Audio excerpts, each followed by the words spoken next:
Les entreprises créent de la richesse pour prospérer, pour croître, pour avoir plus d'impact dans leur environnement. Chaque entreprise veut améliorer sa production. Elle veut se développer. Et c'est légitime et c'est normal, puisqu'elle existe pour faire du profit. C'est sa raison d'être. On ne peut pas l'en vouloir. Mais d'où vient l'idée selon laquelle la prévention des accidents du travail, du moins la santé et sécurité au travail, empêche la production? Parce que, de mon point de vue, la santé et sécurité au travail devient un atout pour une bonne entreprise qui veut se prendre en charge, qui veut réussir. Je m'explique. Parce que les dirigeants peuvent bien valoriser le capital humain. Ils peuvent s'appuyer sur la santé et sécurité au travail. Donc, en effectuant les tâches dans un environnement sain, en toute sécurité, les employés pourront bien s'impliquer ou s'engager dans la production de l'entreprise parce qu'ils savent qu'ils vont bénéficier de la contrepartie de cette production, soit en termes d'augmentation des salaires ou de meilleurs avantages sociaux. Donc, en intégrant la santé et sécurité au travail, il n'y a que de bénéfices pour une entreprise qui veut produire plus. Parce que si vous n'intégrez pas la santé et sécurité au travail dans votre production, oui, vous allez produire plus en mettant pression sur les employés qui risquent de connaître des accidents et vous aurez à dépenser ce que vous avez gagné plus en termes de revenus dans l'indemnisation, dans la réparation, dans les divers frais médicaux parce que votre pression aurait occasionné des accidents. C'est donc je ne vous souhaite pas parce que c'est important pour vous en tant que dirigeant de comprendre cet enjeu. Je suis Fidèle Djoulou, consultant formateur agréé chez Fidelis Conseil. Et Fidelis Conseil est un cabinet spécialisé en prévention durable des accidents du travail. Fidelis Conseil offre trois services: diagnostic, accompagnement et formation. Le message principal de mon intervention maintenant, c'est qu'un directeur d'usine a pu démontrer le contraire.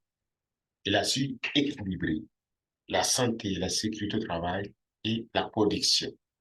Comment il a fait? Dès qu'il est rentré dans l'entreprise, quand il est arrivé, il constate que sa nouvelle entreprise avait une pratique contraire à ce qu'il avait vécu dans une autre entreprise. Il a identifié ce qu'il appelle trois croyances limitantes en santé et sécurité au travail et il a décidé d'y faire face. La première croyance, c'est l'idée selon laquelle la santé et la sécurité au travail, c'est uniquement l'affaire des dirigeants. Si je reprends ce propos, les employés pensent que c'est au patron de s'occuper de la santé et sécurité au travail. Par conséquent, il n'est pas de leur responsabilité de s'impliquer dans la prévention des accidents du travail. Ça ne les intéresse pas. Alors, pour casser cette idée, notre nouveau directeur d'usine a tout simplement décidé de définir la santé et sécurité au travail comme une valeur de l'entreprise. Et ensuite, il a communiqué cette valeur à tous les employés, à tous les dirigeants. Tout le monde doit comprendre désormais que la santé et la sécurité au travail, c'est une valeur de l'entreprise.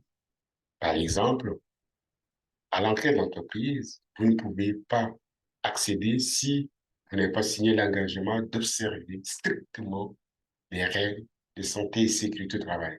Que vous soyez employé, que vous soyez dirigeant ou même visiteur, y compris tous les fournisseurs. Donc, tout le monde s'implique et s'engage. Deuxième élément, pour démarrer l'année, la première journée de l'année ordinaire, des retours de fête, cette première journée est consacrée à la santé et sécurité au travail. L'usine est fermée, employés, dirigeants et leurs familles sont invités à des journées de sensibilisation sur la santé et la sécurité au travail. Voilà comment elle a pu intégrer cette idée et que désormais, Les employés n'ont plus à rejeter la balle dans les cas de la hiérarchie, mais de s'impliquer activement dans la prévention. Deuxième idée, deuxième point, c'est casser l'idée selon laquelle la santé et la sécurité au travail, c'est l'affaire du comité. Parce que quand il est arrivé, le comité était géré par une seule personne. Tout reposait sur lui. Par conséquent, les autres ne trouvaient pas d'intérêt. Alors, une des décisions, c'est de casser cette idée, donc de supprimer le poste des responsables de santé et sécurité au travail et de donner plus de pouvoir au comité santé et sécurité. Et pour mieux impliquer les employés, pour mieux engager les employés dans l'action, ils ont multiplié les sous-comités et 50% des employés, je dis bien 50% des employés du plancher sont devenus des membres des sous-comités. Qu'est-ce que cela donne? Ils sont capables d'identifier et de corriger les situations à risque au niveau du plancher avant que ça monte au niveau du comité. On ne vient plus avec une longue liste pour corriger, une longue liste de plaintes, des risques identifiés, des dangers observés. Les employés sont habilités à les corriger. Et en agissant ainsi, ils sont parvenus à comprendre que la santé et la sécurité au travail, c'est d'abord pour leur bien-être, c'est d'abord pour eux. Donc, décentraliser ou pour la gestion de la santé et la sécurité au travail, en multipliant les sous-comités a été un élément déterminant. Troisième point, troisième idée qui a été soulevée, c'est qu'on percevait, c'est l'idée selon laquelle on percevait l'inspecteur comme quelqu'un qui vient juste pour sanctionner. Effectivement, avant d'arriver du directeur de l'usine, il y avait beaucoup d'accidents. Qu'est-ce qui s'est passé? L'inspecteur est obligé de se déplacer à chaque fois faire des constats et de sanctionner. Donc, de faire des scellés, par exemple. Donc, cette idée a amené les employés à voir l'inspecteur comme une personne auprès de laquelle on doit se méfier.